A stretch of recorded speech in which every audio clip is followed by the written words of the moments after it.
गणधर रचितं दनेकभेदस्थम्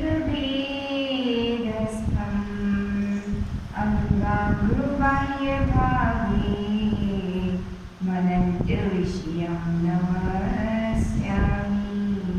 नमो वृषभसेनादि गौतमान्त्ये गणेशिने मूलोत्तरगुणाध्याये सर्वस्मै मुनिये नमः। सर्वस्मै मुनिये नमः। सर्वस्मै मुनिये नमः। सिद्धं शुद्धं करणीय जिनेन्द्रवर्णिमि चन्द्रमकरकं गुणनयनभूसुहृदयं जीवस्य परोवणं मोक्षं। नमो अरिहन्ताणं नमो सिद्धाणं नमो आयर्याणं नमो उवच्छायाणं नमो लोये सौवसाहुलं नमो लोये सौवसाहुलं नमो लोये सौवसाहुलं। जय बोलिए अनंतानंद परम सिद्ध भगवान की। देवादिदेव खजराची चिंतामणी पारसनाथ भगवान की। देवादिदेव खजराची आदिनाथ भगवान की। परम पूज्य सर्वेतर आसंत्यगणाचार्य गुरुवर विराट सावजी महाराज की। परम पूज्य आचार्य श्री 108 विभो सावजी महाराज की। परम पूज्य मुनि श्री 108 अध्ययन सावजी महाराज की। अहिंसामयी जैन धर्म की। श्री माता जी की जय। गोमट सा जीव कांड ग्रंथ अपना चल रहा था, जो कि कौन से आचार्य के द्वारा लिखा गया है? आचार्य नेमी चंद्र सिद्धांत चक्रवर्ती महाराज के द्वारा। इस ग्रंथ में आचार्य भगवान ने जीव के बारे में बहुत सारी जानकारी दी है और प्ररूपणा के माध्यम से गुणस्थान और मार्गणा स्थान को बहुत सुंदर तरीके से समझाया है। हमने 11 नंबर की गाथा में देखा था कि मिथ्यात्व नाम का जो पहला गुणस्थान में उसमें कौन सा भाव पाया जाता है? औदय।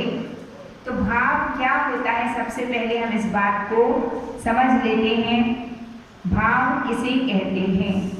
आत्मा का जो परिणाम है वह क्या कहलाता है? भाव कहलाता है। भाव 5 प्रकार के होते हैं। कौन कौन से? औदयिक, पारिणामिक, छायोपशमिक, औपशमिक और छाय। कितने भाव होते हैं? 5।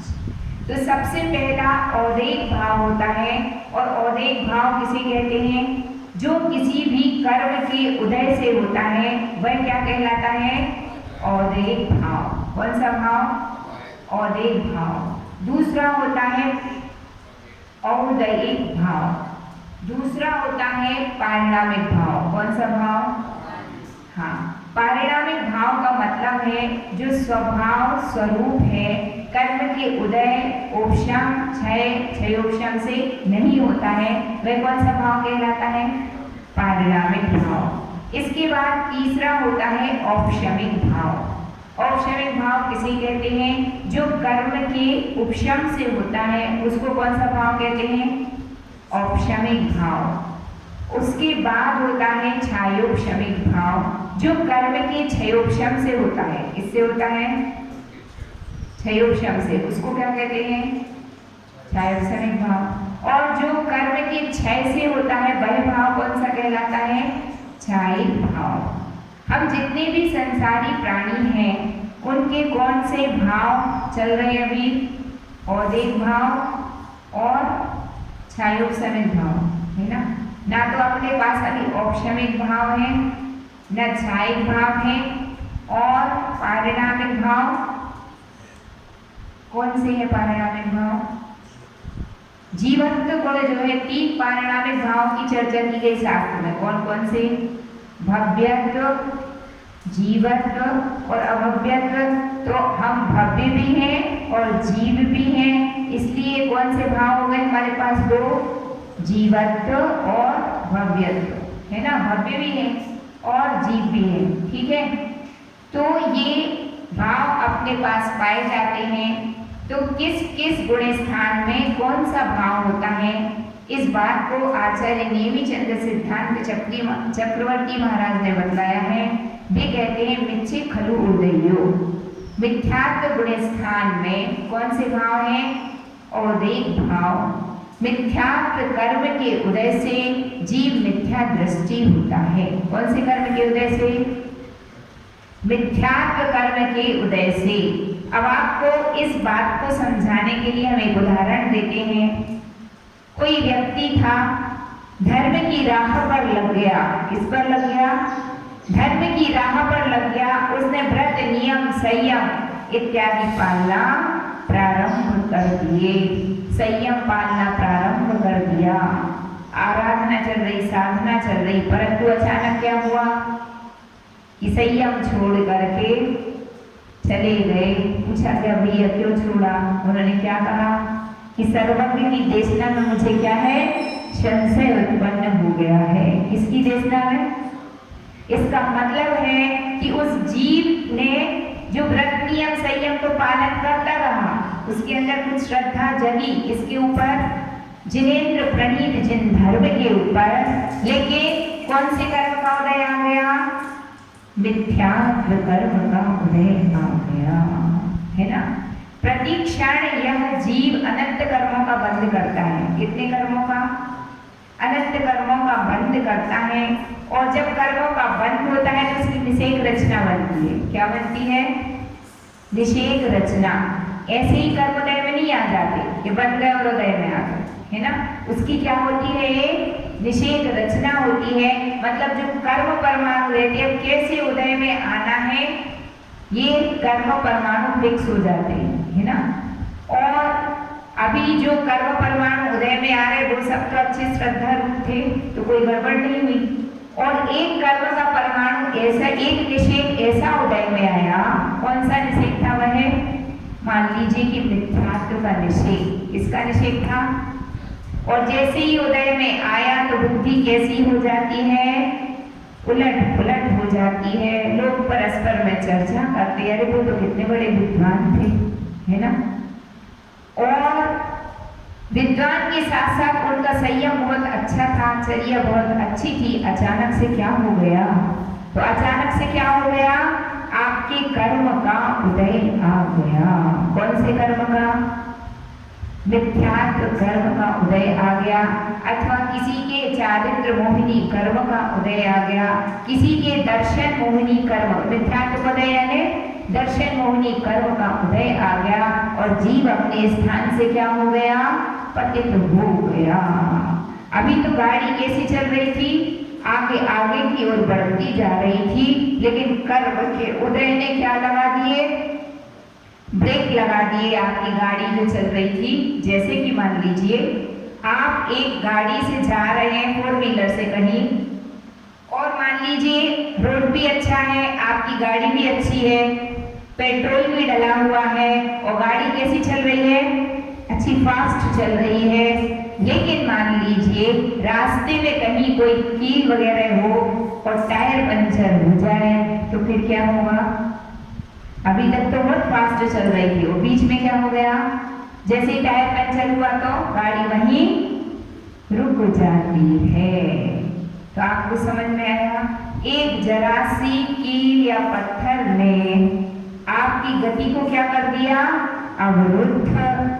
तो आचार्य भगवत कहते हैं उसी प्रकार जब इस जीव के कोई किसी कर्म का क्या आ जाता है, उदय, दर्शन मोहिनी का उदय आया तो सम्यक से पते, चारित्र मोहिनी कर्म का उदय आया तो चारित्र से पते। तो आचार्य भगवत कह रहे हैं कि मिथ्यात्व क्या है, औदैहिक भाव है। दूसरा होता है सासादन गुण स्थान। और सासादन गुण स्थान कौन सा भाव होता है, सासादन गुण स्थान में पारिणामिक भाव होता है। क्योंकि सासादन गुण स्थान किस प्रकार से बनता है, किस प्रकार से बनता है, जब अनंतानुबंधी क्रोध मान माया लोभ में से किसी एक विषय का उदय आता है, तो अपने सम्यक रूप परिणामों से क्या होता है, पतित होता है, नीचे गिरता है।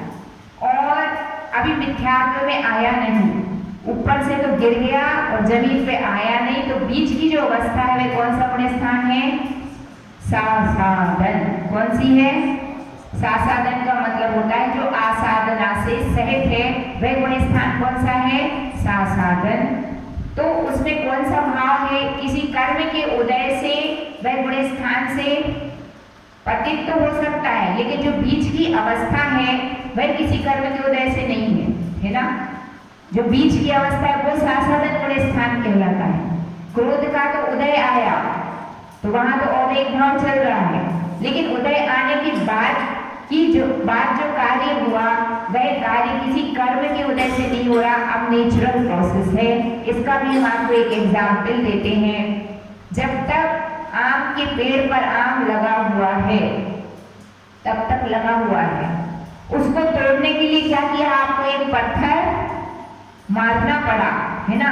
एक पत्थर फेंक के मारा तो आम टूट करके नीचे गिरा है ना, लेकिन पत्थर किस लिए मारा, ताकि वो वृक्ष से अलग हो जाए। अब ऊपर से नीचे गिरने की प्रक्रिया में क्या आपने कोई पुरुषार्थ किया, कुछ भी नहीं किया, अब वो नेचुरली गिरेगा। जैसे ही उसकी पकड़ उसकी डाली से छूटी तो आप गिराने के लिए आपने क्या किया, कुछ भी नहीं किया। वो अवस्था क्या है, पारिणामिक। कौन सी अवस्था है, जहाँ कर्म का उपसम उदय क्षय उपसम कुछ भी नहीं पाया जाता, वह कौन सी अवस्था है। तो दूसरे गुण स्थान में पारिणामिक भाव होते हैं। कौन से भाव, अब आते हैं तीसरे गुण स्थान पर, मिश्रे खवोपसमियो है ना। मिश्र गुण स्थान में छायोपसमिक भाव पाए जाते हैं। मिश्र गुण स्थान किसे कहते हैं, जहां पर दही और गुड़ की तरह गुड़ है ना, दही और गुड़ की तरह मिले जुले परिणाम पाए जाते हैं। अथवा आपने कभी श्रीखंड खाया है ना, और छाछ खाई और शक्कर भी खाई। छाछ कैसी होती है, कैसी होती है, हल्की सी खट्टी, और शक्कर कैसी होती है, मीठी होती है। लेकिन यदि छाछ और शक्कर दोनों को मिलाकर के उसका श्रीखंड बना दिया जाए तो फिर वो कैसा होता, मीठा होता कि खट्टा, ना खट्टा होता है और ना कैसा होता है, खट मीठा। कैसा होता है, अब आप उसको ये तो नहीं कहेंगे कि मीठा खा लो, ये भी नहीं कहेंगे खट्टा खा लो, कैसा है वो, खट मीठा। ना पूरी तरह से खट्टा है ना पूरी तरह से मीठा है, मिलकर एक जात्यंतर परिणाम बन गया। उसी प्रकार जहाँ पर ना तो कंप्लीटली सम्यक दर्शन है और न कंप्लीटली मिथ्यात्व है, दोनों मिले जुले हैं, वो कौन सा गुण स्थान है, मिश्र गुण स्थान अथवा सम्यक मिथ्यात्व गुण स्थान। और उस गुण स्थान में कौन सा भाव होता है, छायोपशमिक भाव। छायोपशमिक भाव हमने आपको एक दिन और बतलाया था, फिर से बतलाते हैं। सबसे कठिन भाव जो है जिसको समझना वो कौन सा भाव है, छायोपशमिक भाव को समझना कठिन है। छायोपशमिक, क्षय भी है जहाँ और उपशम भी है, इसको अपन समझेंगे। जहाँ पर किसी भी कर्म की प्रकृति के सर्वघाती स्पर्धकों का क्या होता है, उदयाभावी क्षय, और आगामी अवस्था में उसी प्रकृति के जो निषेध हैं उनका सदवस्था रूप उपशम, और देशघाती स्पर्धकों का उदय पाया जाता है, उसे क्या कहते हैं, छायोपशमिक भाव। कुछ समझ में नहीं आया अब आपको हम बदलाते हैं। एक बीकर है, अपन एक बीकर लिया है ना, और उसमें क्या भरा हुआ है, पानी। क्या भरा हुआ है, पानी। अब उसमें कुछ छोटे पत्थर हैं, कुछ बड़े पत्थर हैं, ठीक है, और कुछ धूली भी है। तो जो बड़े बड़े पत्थर थे उनको तो नीचे बिठा दिया गया, और जो थोड़ी मोड़ी धूली थी उस पानी में क्या है, मिक्स है। तो जो बड़े पत्थरों को नीचे बिठा दिया गया वो क्या कहलाता है, उदयाभावी क्षय है ना। जो पत्थर नीचे बैठ गए हैं अब वो ऊपर नहीं आएंगे तो उदय का क्या हो गया, अभाव। क्या कहलाएगा वो, उदय का अभाव। और सदावस्था रूप उपशम, तुम जहां हो वहीं बने रहो है ना। जहां हो वहां बने रहो, वो क्या कहलाता है? सद अवस्था रूप उपशम। आप जैसे ही वैसे ही रहिए। पहले तो क्या कर दिया कि उसको दबा दिया और फिर क्या कहा? जैसे हो वैसे ही रहो, तो वो क्या कहलाएगा? सद अवस्था रूप उपशम।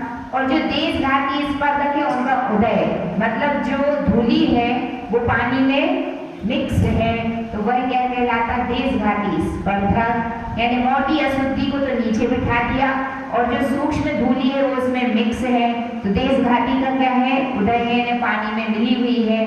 तो पानी बहुत प्योर तो नहीं है, लेकिन जो मोटी अशुद्धि थी उसको अपन ने क्या किया? फिटकरी डाल करके नीचे बिठा दिया। तो वह कौन सा भाव कहलाता है? क्षयोपशमिक भाव, है ना। कर्म की इस अवस्था को क्षयोपशम कहते हैं और ये भाव जहां पाए जाते हुए क्षयोपशमिक भाव है। तो मिश्र गुण स्थान में कौन सा भाव है? क्षयोपशमिक भाव। इसके बाद है अविरत सम्यक्। अविरत सम्यक् यानी कौन सा गुण स्थान? चौथा गुण स्थान अविरत सम्यक दृष्टि का कहलाता है। सम्यक दृष्टि जीव जिसके पास कोई भी व्रत नहीं है, वह कौन सा गुण स्थान है? अविरत सम्यक दृष्टि गुण स्थान कहलाता है। अब सम्यक दृष्टि जीव किसे कहते हैं? तो जिसका 7 तत्वों पर यथार्थ श्रद्धान होता है उसको क्या कहते हैं? सम्यक दृष्टि जीव। और सम्यक दृष्टि की अनादि मिथ्या दृष्टि की अपेक्षा से 5 और सारी मिथ्या दृष्टि की अपेक्षा से कितनी? 7 कर्म प्रवृत्तियों का जब क्या होता है? उपशम होता है, तो जीव को कौन से सम्यक दर्शन की प्राप्ति होती है? औपशमिक सम्यक दर्शन। अब हम बदलाते हैं।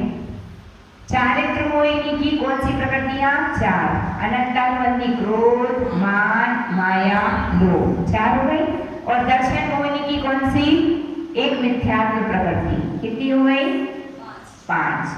4 कसाएं और एक मिथ्यात्व, क्या हो गए? 5। इन 5 का यदि क्या हो जाए? उपशम। उपशम का मतलब क्या होता है? दबा देना, किसी भी चीज को क्या करना? हाँ, उदय में नहीं आ पाए। तो यदि इनका उपशम हो जाए तो जीव को किसकी प्राप्ति हो जाएगी? औपशमिक सम्यक दर्शन की। कौन से सम्यक दर्शन की? तो इससे क्या सिद्ध होता है कि यदि अपन कषाय करते हैं तो क्या सम्यक दृष्टि बन सकते क्या?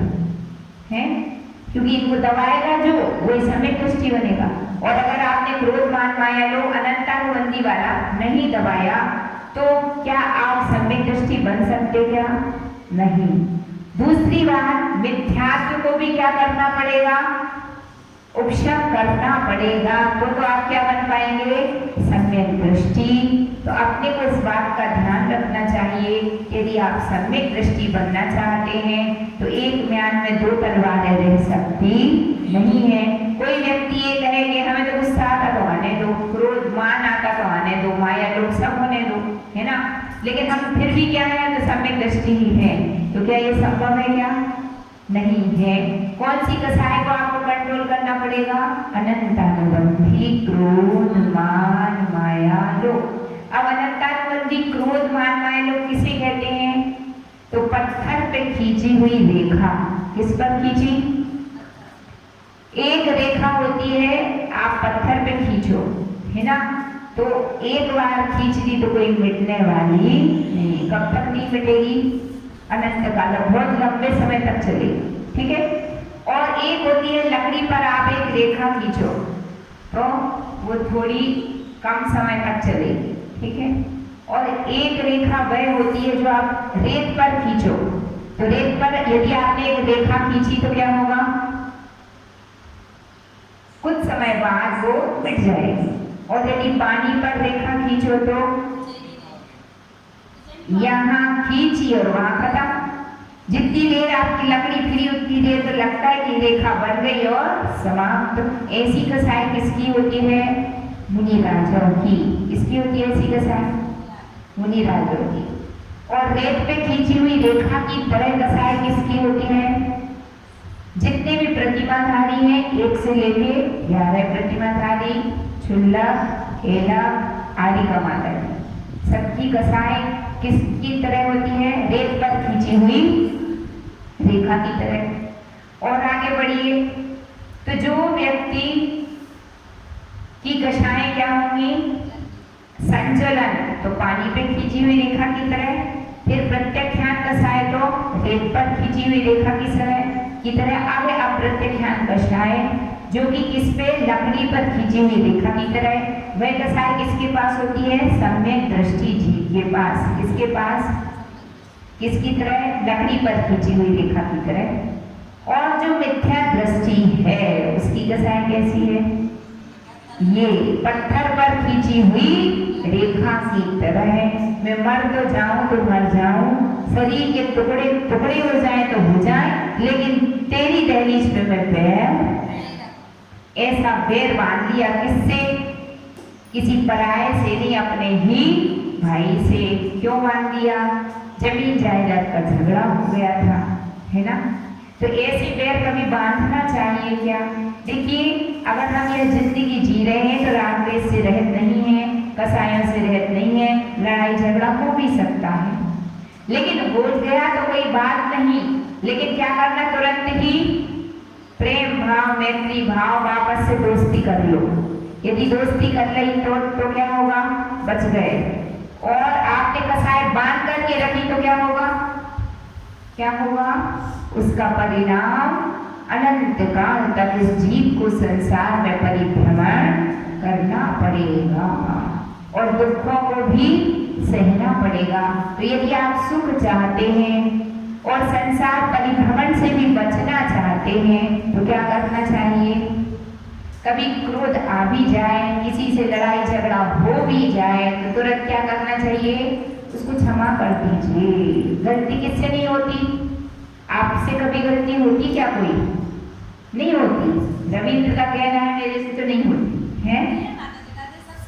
ये बात, गलती तो सबसे होती है। ऐसा कौन सा संसार में प्राणी है कि जिससे कोई गलती ना होती हो, है ना? सबसे होती है। यदि सामने वाले ने कोई अपराध कर दिया तो अपने को क्या करना चाहिए? उसको क्षमा कर देना चाहिए। लेकिन अपनी तो 1000 गलतियां भी चलेंगी, लेकिन तुम्हारी हम एक भी गलती सहन नहीं करेंगे। ऐसा संसार का, हाँ, है ना?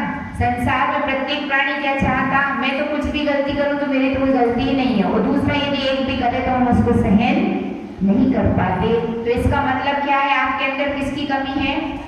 उदारता की कमी है। किसकी कमी है? उदार भावों की कमी है। इसलिए अपनी तो 1000 मिस्टेक भी चलेंगी, लेकिन दूसरे की, क्यों तुमने ऐसा करा था, ऐसा करा था, ऐसा करा था, हाँ भाई ये गलती हो गई, मैंने ऐसे करा था। और आप उसकी गलती को कितने बार रिपीट करते? 50 बार। क्यों? तुमने तो ऐसा करा था। अगर कोई मिस्टेक हो गई किसी व्यक्ति से, क्यों तुमने उस दिन क्या किया था? गुस्सा आया था तो मोबाइल फेंका था तो टूट गया था, फिर आपने उसको कितने बार सुनाया? 50-100 बार सुना लिया।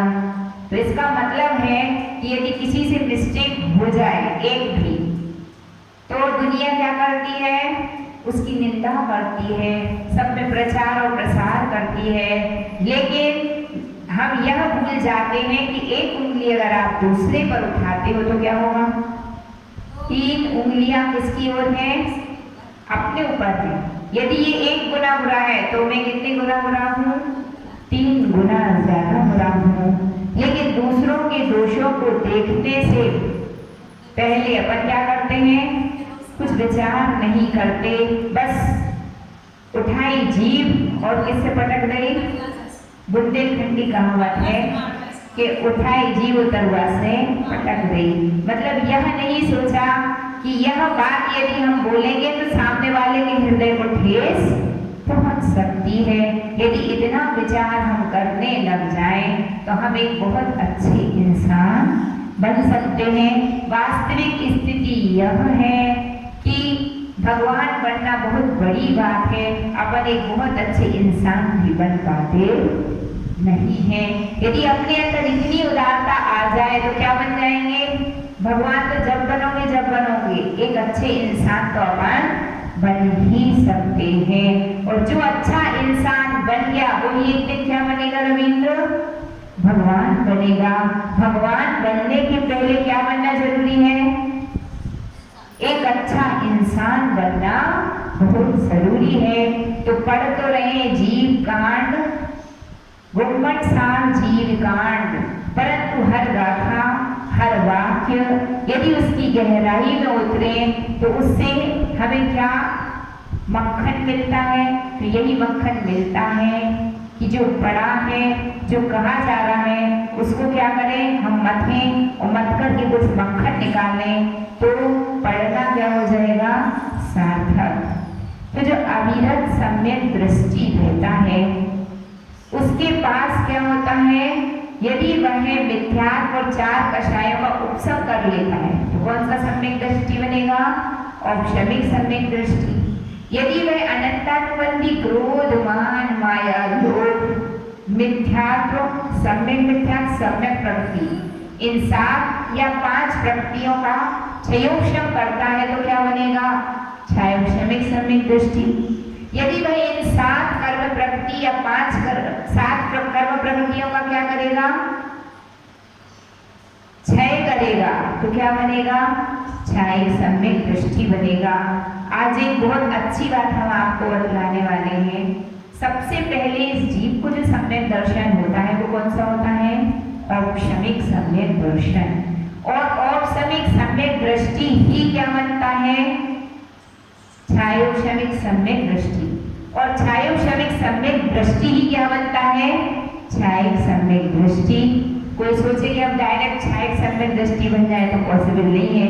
पहले उपशम सम्यक पाना पड़ेगा, प्राप्त करना पड़ेगा, उसके बाद छायोक्षमिक और उसके बाद ही जीव क्या बन सकता है? छायिक सम्यक दृष्टि। तो अविरत सम्यक दृष्टि के कौन कौन से भाव पाए जाते हैं? औपशमिक, छायोक्षमिक और छायिक। कितने भाव पाए जाते हैं? 3 प्रकार के। औपशमिक भाव, छायोक्षमिक भाव और छायिक भाव। इसके बाद गाथा नंबर 12 के माध्यम से आचार्य भगवान कहते हैं ए दे भावानियमा दंशन मोहम पणुच्च भणी दाहु चारितम नथि जदो अविरत अंतेषु ठाणेषु। अब जो ये भाव गिनाए हैं पहले से चौथे गुण स्थान तक के, ये भाव कौन से कर्म के उदय से होते हैं? दर्शन मोहिनी कर्म के आश्रित हैं। किस कर्म के आश्रित हैं? दर्शन मोहिनी के। और इसका कारण क्या है कि पहले से चौथे गुण स्थान में चारित्रम नथि, चारित्र नहीं पाया जाता है ना। अविरत सम्यक दृष्टि के पास चारित्र है क्या? नहीं है। मिथ्या दृष्टि के पास चारित्र है? नहीं है। साधन के पास चारित्र है? नहीं है। मिश्र के पास चारित्र है? नहीं है। तो पहले से चौथे गुण स्थान तक चारित्र नहीं पाया जाता। तो यहाँ पर जो भाव गिनाए गए हैं वो किसकी अपेक्षा से हैं? दर्शन मोहिनी की अपेक्षा से है, ना कि चारित्र मोहिनी की अपेक्षा से। तो 1 से 4 तक के गुण स्थान तो हो गए। अब इससे आगे बढ़ेंगे तो क्या हो जाएगा? व्रत नियम संयम सब प्रारंभ हो जाते। कौन से गुण स्थान से? 5वें गुण स्थान से, जिसका नाम क्या है? देश विरत। क्या नाम है? देखिए इसके 3 नाम हैं। 5वें गुण स्थान का पहला नाम है देश विरत, दूसरा है संयमा संयम, तीसरा है संयता संयत, है ना। ऐसे 3 नाम हैं। तो पहला नाम तो है देश विरत, मतलब व्रत तो प्रारंभ हो गए हैं, नियम संयम आ गए हैं, लेकिन देश का मतलब होता है एक देश। अभी कंप्लीट चारित्र तो आपके पास नहीं है, लेकिन थोड़ा थोड़ा चारित्र आपके जीवन में आ गया है, तो आप क्या कहलाएंगे? देश विरत। क्या कहलाएगा वो? देश विरत। ठीक है। और जहां पर चारित्र कंप्लीट हो जाता वो क्या कहलाता है? प्रमत्त संयत। अब संयत की बात बाद में करेंगे, अभी अपन देश विरत। इसका दूसरा नाम है संयमा संयम। क्या नाम है? जहां पर संयम भी है और असंयम भी है, उसका नाम क्या है? संयमा संयम। थोड़ा संयम है, थोड़ा असंयम है। संयम कैसे है? त्रस्त जीवों की हिंसा का घात का हमारा त्याग है। किसका? त्रस्त जीवों की हिंसा का घात का त्याग है। परंतु एक इंद्रिय की हिंसा का त्याग नहीं है। जैसे कि मान लीजिए कोई गृहस्थ है, उसने यह नियम ले लिया कि हम चींटी को नहीं मारेंगे, चूहे को नहीं मारेंगे, अथवा किसी जीव की जान का हिंसा नहीं करेंगे, पशु पक्षियों को नहीं मारेंगे, किसी जीव को नहीं सताएंगे, तो उसके पास उतना तो क्या हो गया? संयम है कि नहीं? अब इसके बाद वो झाड़ू लगाएगा, पोछा लगाएगा, कपड़े धोएगा, खाना बनाएगा, तो उसमें एक इंद्रिय आदि जीवों की, सूक्ष्म जीवों की विराधना होती ही है, आरंभी हिंसा। तो उतना संयम उसके पास है कि नहीं? नहीं है। तो वह क्या हो गया? उतना असंयम हो गया। तो उसके पास कुछ तो संयम है और कुछ संयम नहीं है, इसलिए उस गुण स्थान का नाम क्या है? संयमा संयम, है ना? अथवा उसको कहते हैं संयता संयत। कुछ संयत है और कुछ असंयत है ना? कुछ व्रत नियम संयम तो उसका है जीवन में, और कुछ चीजों का नियम संयम नहीं है। तो वह कौन सा कहलाएगा गुण स्थान? देश विरत, संयमा संयम या संयता संयत। इस गुण स्थान में कौन से भाव पाए जाते हैं? तो आचार्य भगवान नेमिचंद्र सिद्धांत चक्रवर्ती देव अपने गोमट साहजीकान ग्रंथ की 13 नंबर की गाथा के माध्यम से कहते हैं, देश विरदे पमते इदरे याखोब समिय भावोदु सुखदु चरित मोहम पड़ोच भनियम तहाउग्रिम। 5वें गुण स्थान में छायोक्षमिक भाव पाए जाते हैं। कौन से भाव? छायोक्षमिक भाव ही पाए जाते हैं। ठीक है। चौथे गुण स्थान में औपशमिक भी थे, छायोक्षमिक भी थे। छाय का भी याद रखना। पहले गुण स्थान में औदेक भाव, दूसरे गुण स्थान में पारिणामिक भाव, तीसरे गुण स्थान में छायोक्षमिक भाव, चौथे गुण स्थान में औपशमिक, छायोक्षमिक, छायक तीनों भाव, और 5वें गुण स्थान में छायोक्षमिक भाव पाए जाते हैं। इसके बाद है 6वां गुण स्थान, जिसका नाम क्या है? अभी 5वें गुण स्थान में कितनी प्रतिमाएं होती हैं? 11 प्रतिमाएं। कितनी प्रतिमाओं का वर्णन है? आज हम आपको प्रतिमाओं के नाम बतलाते हैं और कल हम आपको उनके बारे में डिटेल में बता देंगे। ठीक है। पहली प्रतिमा कौन सी है? दर्शन प्रतिमा। दूसरी व्रत प्रतिमा। तीसरी सामायिक प्रतिमा। चौथी रोष धोपवास प्रतिमा। 5वीं सचित त्याग प्रतिमा। 6वीं रात्रि भुक्ति त्याग प्रतिमा। 7वीं ब्रह्मचर्य प्रतिमा। 8वीं आरंभ त्याग प्रतिमा। 9वीं परिग्रह त्याग प्रतिमा। 10वीं अनुमति त्याग प्रतिमा और 11वीं उद्दिष्ट त्याग प्रतिमा। इस प्रकार से प्रतिमा कितनी होती है? 10 और 1 11 होती हैं। और इन प्रतिमाओं को पालन करने वाले का गुण स्थान कौन सा होगा? 5वां। कौन सा गुण स्थान? देश विरत। कौन सा गुण स्थान? देश विरत, संयमा संयम या संयता संयम। ये गुण स्थान किसका होगा? 1 से लेके 11 प्रतिमाधारी। इनके स्वरूप को हम आपको कल बतलाएंगे, तो आपको यह पता चल जाएगा कि किस प्रतिमा में क्या करना पड़ता है। तो हो सकता है कि किसी के भाव भी बन जाए, किसके? कि मैं भी क्या करूं? प्रतिमाधारी बन जाऊं, है ना? इसी भावना के साथ जी बोलिए चिंतामणि पारसनाथ भगवान की। श्रुतवामी जिद्वर विहितम गणधरि रचितम गणेक भेदस्थम अंगंग बाह्य भावेत वनंतुष्यम नमस्यामि।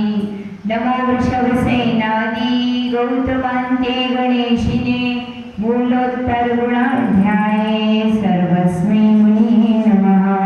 सर्वस्मै मुनिये नमः। सर्वस्मै मुनिये नमः। जिन वाणी के ज्ञान से सूझे लोकालोक